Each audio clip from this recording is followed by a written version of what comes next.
어떤 사람이 결혼 생활 변화에 대해서 글을 남긴 걸 잠깐 봤는데, 신혼 초에는 남편이 아내가 아프다 그러면 야 빨리 옷 입어 병원에 가자 이렇게 얘기를 한다는 거예요.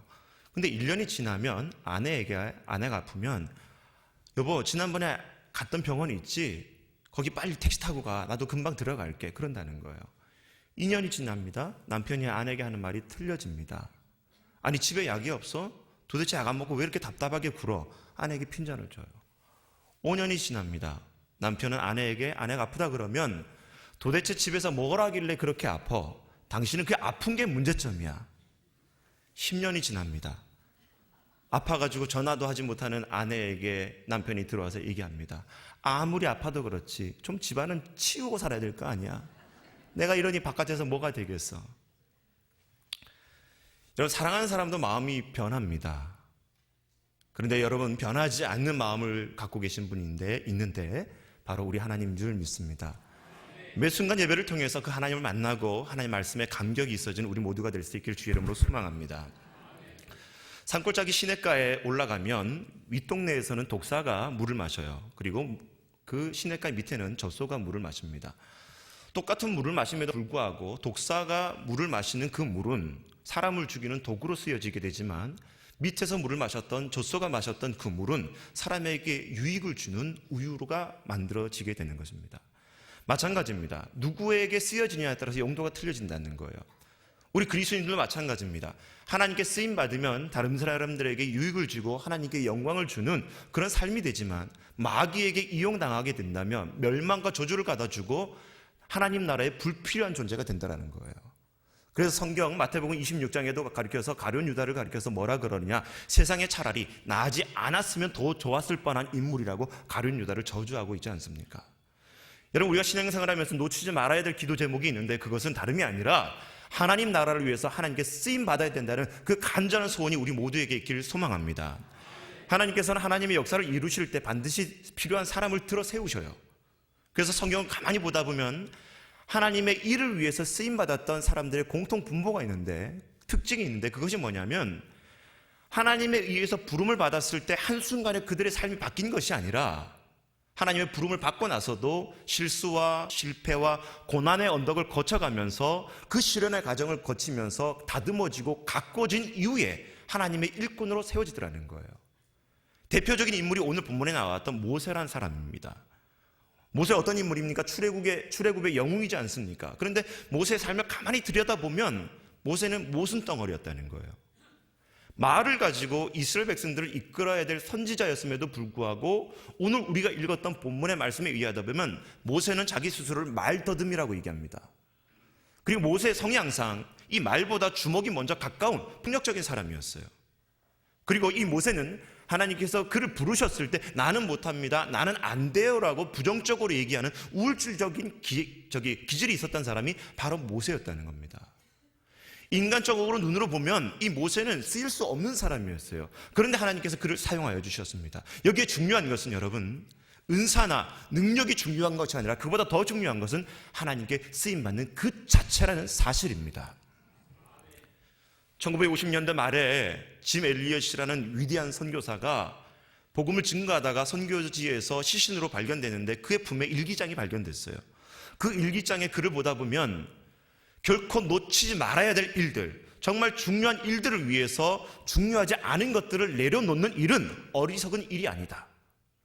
역사를 살면서 개인의 삶 속에서 하나님의 발자취를 남기기 위해서 자기의 명예와 젊음과 부와 권력을 내려놓는 일은 결코 어리석은 일이 아니다.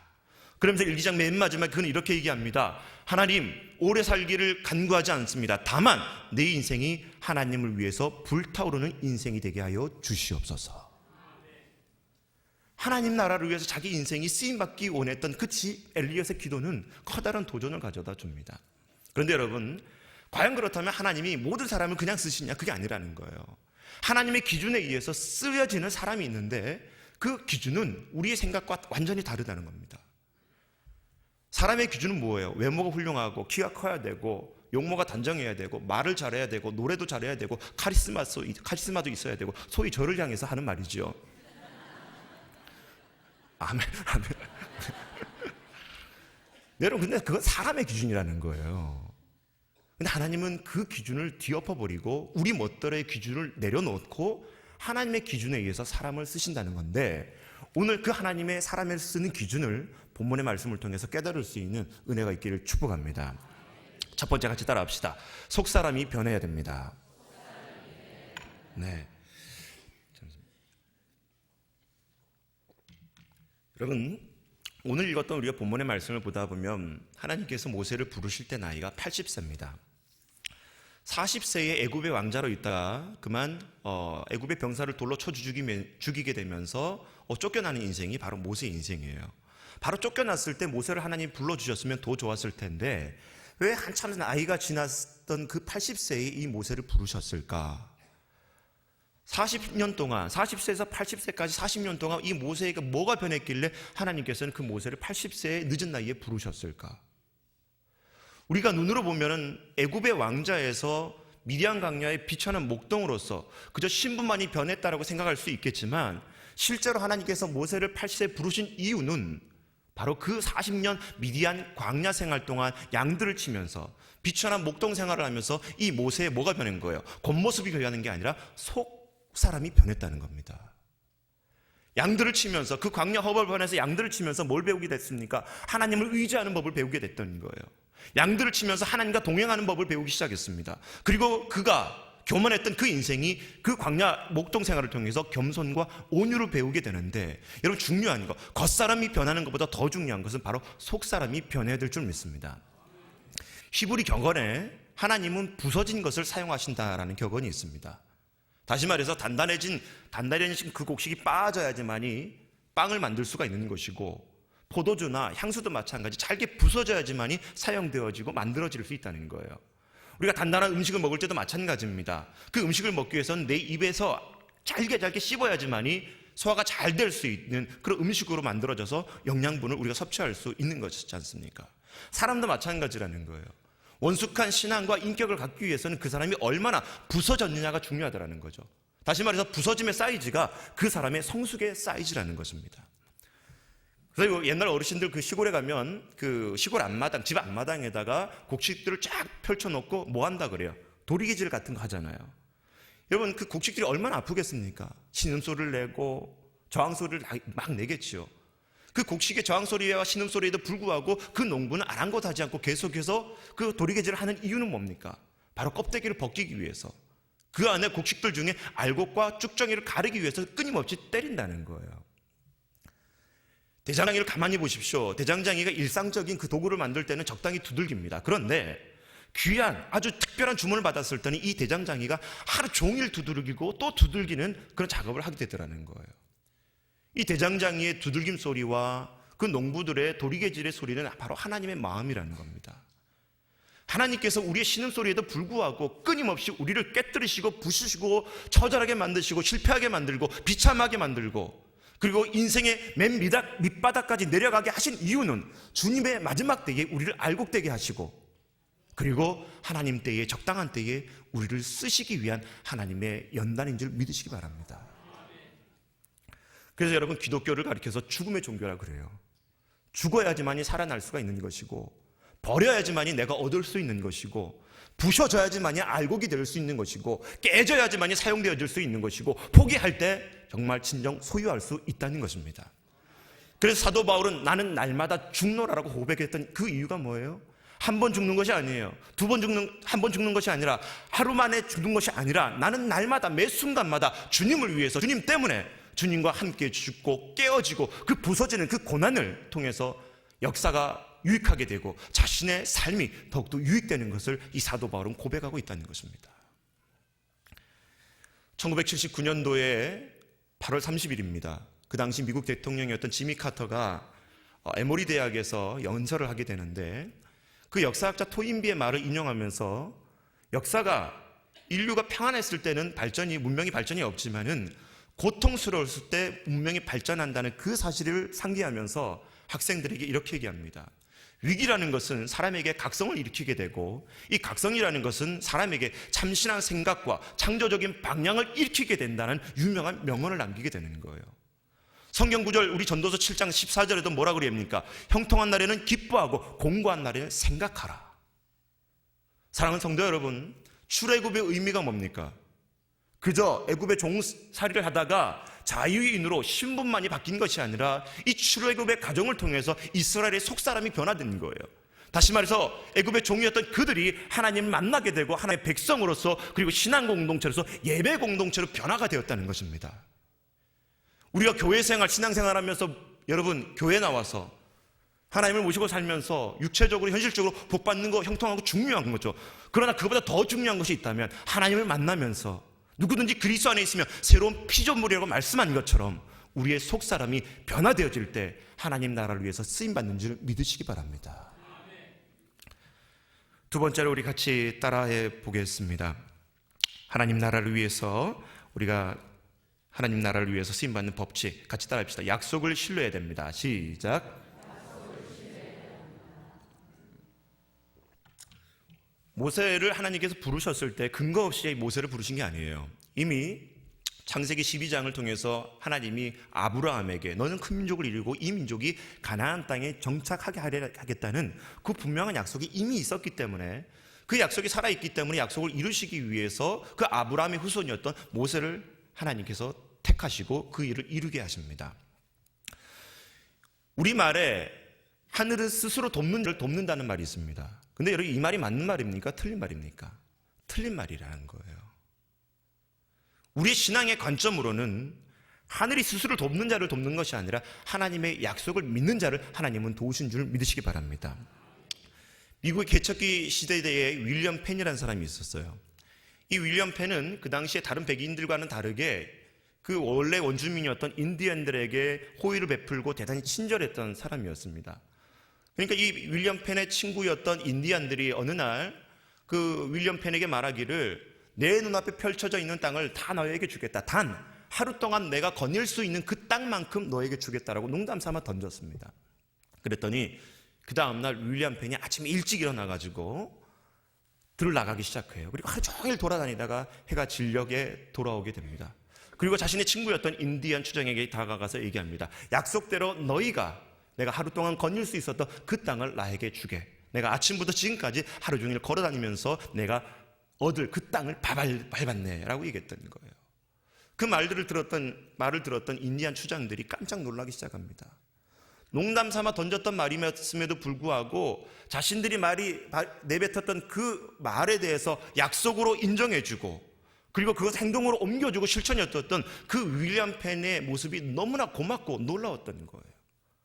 그래서 약속대로 그 땅을 윌리엄 펜에게 줍니다. 바로 그 땅은 오늘 미국에 가면 펜실베니아 주의 땅의 일부가 되어지고 필라델피아시의 땅의 일부가 되어졌던 바로 그 땅이었던 것입니다. 여러분, 사람의 약속이라는 것은 약속을 제안하는 사람하고 약속을 받는 사람 사이에 신뢰가 있을 때만이 그 약속이 성립되는 거예요. 평생 사랑하기로 죽기까지 사랑했던 그 결혼하는 연인들도 시간이 흘러가면서 변하게 됩니다. 그리고 이혼율은 점점 더 증가하고 있습니다. 기업들이 제품을 만들 때마다 내뱉는 말이 있죠. 이 제품만큼은 이번에는 소비자들을 만족시킬 것이라고. 그러나 시간이 흘러가면 갈수록 소비자들의 불만은 더해갑니다. 그러나 여러분, 하나님의 약속은 우리처럼 거짓말을 하거나 부족한 것이 아니라 영원 불변한 하나님의 약속인 줄 믿으시기 바랍니다. 그리고 그 하나님은 그 약속을 반드시 이행하시는 능력의 하나님인 줄 믿으시기 바랍니다. 우리가 살면서 여러분, 하나님의 약속을 잊어버릴 때가 더 많지요. 사람 때문에, 상황 때문에, 환경 때문에 하나님의 약속을 잃어버리고 하나님의 소나기에서 벗어나서 살려갈 때가 얼마나 많이 있습니까? 아프리카에 가면 여러분, 뱀잡이 수리라는 독특한 희귀 종류 새가 있습니다. 이 새는 겉모양은 독수리와 같이 비슷해요. 그런데 하늘을 날다가 땅에 도마뱀이나 뱀과 같은 먹잇감이 있으면 그 먹이를 먹기 위해서 땅에 착륙을 하고 그 먹이를 먹어요. 근데 가만히 먹다가 옆에 있었던 맹수가 갑자기 달려들 때 이 뱀잡이 수리는 도망을 가야 되는데 어떻게 도망을 가느냐? 자기가 새라는 정체성을 잃어버리고 날지 못하고 뛰면서 도망을 가는 새가 뱀잡이 수리라는 거예요. 그러다가 결국 잡혀 먹게 되는 것이죠. 근데 여러분, 우리의 믿음이 과연 이 뱀잡이 수리와 같이 어리석은 모습이지는 않느냐는 거예요. 믿음이 있다고 말하지만 믿음이 적용돼야 될 그 상황에 하나님이 주신 은사와 재능을 한번 펼쳐보지도 못하고 그저 포기하고 주저앉아버리는 그런 어리석은 뱀잡이와 같은 모습은 아닙니까? 그리스도인들은 여러분 상황에 반응하는 것이 아니라 하나님의 약속에 반응해야 될 존재인 줄 믿습니다. 시대를 보면서 하나님의 약속을 판단을 하는 것이 아니라 우리가 시대를 보는 것이 먼저가 아니라 하나님의 약속을 먼저 봐야 될 줄 믿습니다. 그래서 하나님의 약속이 이 시대에 어떻게 이루어지는가 그것을 보기 위해서 시대를 파악해야 되지만 많은 사람들이 시대를 먼저 보고 하나님의 약속을 가타부타 판단하는 경우가 너무나 많은데 여러분 우리가 승리할 수 있는 최고의 비결은 하나님의 약속을 붙드는 것인 줄 믿습니다. 여러분 현실은 너무나 암울하고 어렵습니다. 그럼에도 불구하고 하나님은 모세를 통하여서 출애굽을 선포하십니다. 다시 말해서 믿음의 사람들에게 불가능해 보이는 그 현실 앞에 속지 말라는 거예요. 그것이 믿음이라는 것입니다. 여러분 고난받고 있습니까? 박해받고 있습니까? 현실이 암울해 있습니까? 그런데 여러분 말씀을 보다 보면 모세와 이스라엘 백성들도 동일하게 암울했다는 것입니다. 어려웠다는 것입니다. 그런데 그 순간에 그들이 이길 수 있는 최고의 승리의 비결은 바로 상황을 보지 않고 하나님의 약속을 붙들었던 것입니다. 그래서 여러분 이사야 26장 4절에 뭐라고 얘기하고 있습니까? 주 여호와를 영원히 신뢰하라. 주 여호와는 영원한 반석이심이로다. 끝까지 하나님의 약속을 붙드는 저와 여러분 모두가 될 수 있기를 주의 이름으로 소망합니다. 세 번째로 하나님이 사람을 쓰시는 기준 같이 따라갑시다. 하나님만 의지해야 됩니다.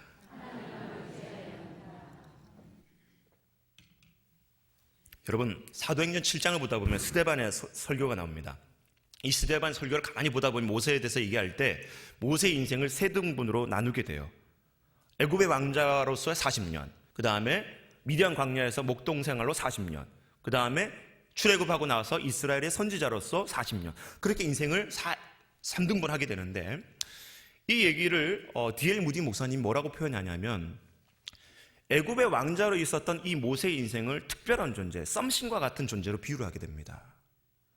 그리고 미디안 광야에서 별 볼 일 없었던 비천한 목동 생활이었던 이 모세를 가리켜서 nothing, 아무것도 아닌 존재로 비유하게 되는 거예요. 그런데 하나님을 만나고 하나님 앞에 부름을 받았던 이 모세가 출애굽 이후에 그 나머지 인생을 가리켜서 이 D.L. 무디 목사님은 모세의 인생을 가리켜서 모든 것이 가능했던, 하나님을 만남으로 말미암아 모든 것이 가능했던 에브리싱의 비유를 한 것을 읽을 수가 있습니다. 우리 인생도 마찬가지입니다. 고린도서 4장 7절의 말씀을 보다 보면 우리가 이 보배를 질그릇에 가졌으니 이는 능력의 힘이 큰 것이 하나님께 있음이요 우리에게 있지 아니함을 알게 하려 함이라. 성경에서는 우리를 가리켜서 보배를 가진 질그릇이라고 표현하고 있습니다. 여러분 성화란 말이 다른 말로 뭐라고 얘기할 수 있을까요? 바로 우리가 질그릇됨을 확신하는 그 과정이 바로 성화라는 것입니다. 예수님을 알기 전에는 아무것도 별 볼 일 없었던 나신과 같은 존재가 예수님을 만나고 나서는 그 예수 안에서 모든 것을 할 수 있는 에브리싱과 같은 존재가 저와 여러분인 줄 믿으시기 바랍니다. 그래서 2차 세계대전 당시에 가장 긴 밤이라는 책을 썼던 코넬리언스 라이언이라는 사람이 있어요. 이 코넬리언스는 무려 5년 동안 암 때문에 투병 생활을 하게 됩니다. 병실에 누워있음에도 이 코넬리언스는 매일같이 아침마다 감격스러운 기도를 올리기로 유명했던 사람이었어요. 어느 날 아내가 그에게 묻습니다.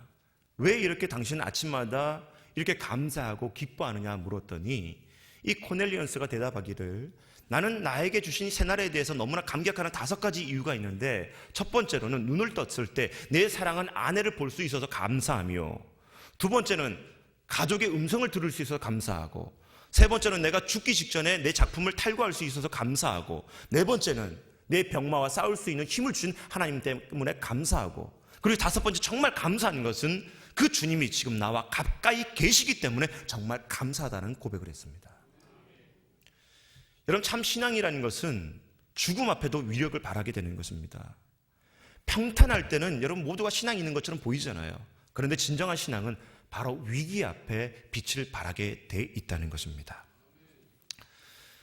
여러분 힘들 때 누구를 먼저 의지하십니까?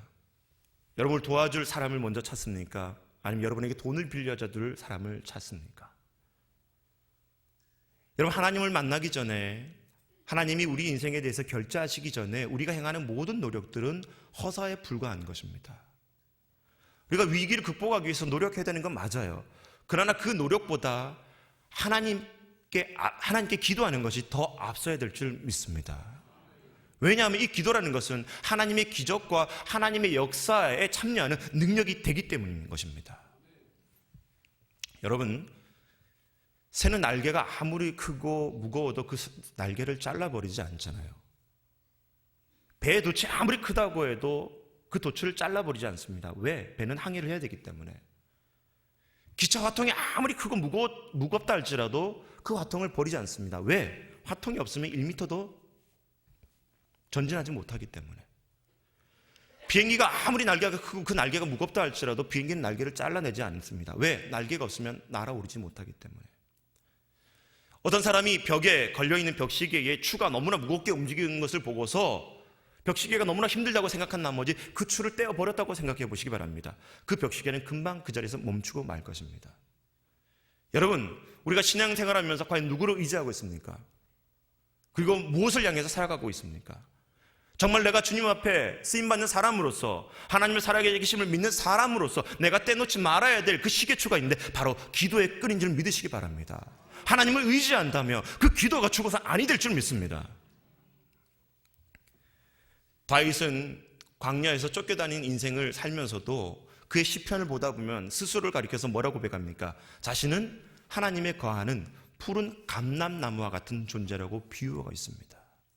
그 고백은 다윗이 평탄했을 때, 행복했을 때 그 고백이 나오는 것이 아니라 가장 힘들고 어려울 때 하나님을 의지함으로 말미암아, 그 하나님이 나와 함께 함으로 말미암아 그 고백이 우러나왔던 것이에요. 그래서 시편 125편 1절의 말씀을 보다 보면 여호와를 의지하는 자는 시온산이 흔들리지 아니하고 영원히 있음 같도다. 우리 사랑하는 포항중앙교회 성도 여러분, 말씀을 결론 짓고자 합니다. 우리가 신앙생활하는 목적은 그저 내가 구원받고 천국 가는 게 아니라는 거예요. 하나님께서 우리를 이 땅에 부르시고 하나님의 자녀 삼은 것은 반드시 하나님께서 우리를 사용하시기 위함인데, 하나님 나라를 위해서, 하나님을 위해서 쓰임 받으려면 내가 먼저 속사람까지 완전히 변해야 되고, 내가 너를 지명하여 불러낸 너는 내 것이라고 말씀하시면서 세상 끝날까지 함께 하시겠다고 하는 그 하나님의 약속을 붙들어야 되는 것이고, 아무리 힘들고 어렵다 할지라도 믿음을 저버리는 것이 아니라 내 목숨 다해 하나님을 의지하는 삶이 되어질 때 하나님 나라를 위해서 크게 쓰임받는 성도의 삶이 될 줄 믿습니다. 이런 모든 은혜가 우리 저와 여러분 모두에게 있기를 주의 이름으로 축원합니다. 기도하시겠습니다. 하나님 감사합니다.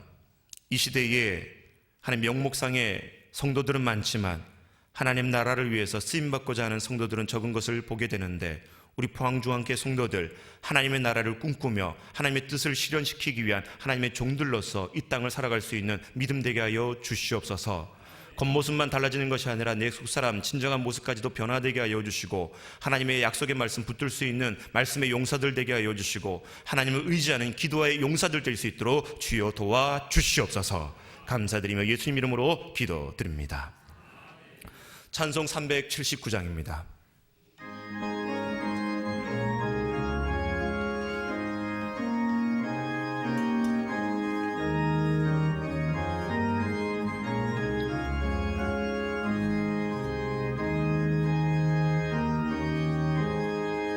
내 갈 길 멀고 밤은 깊은데 빛 대신 주 저 본향 집을 향해 가는 길 비추소서. 내 가는 길 알지 못하나 한 걸음씩 늘 인도하소서. 이전에 방탕하게 지낼 때에 교만하여 맘대로 고집하던 이 죄이 사소서. 내 진죄 다 기억 마시고 쥐띠대로 늘 주장하소서. 이전엔 나를 인도하신 주 장래에도 내 만날 때에 도우소서. 밤 지나고 저 밝은 아침에 기쁨으로 내 주를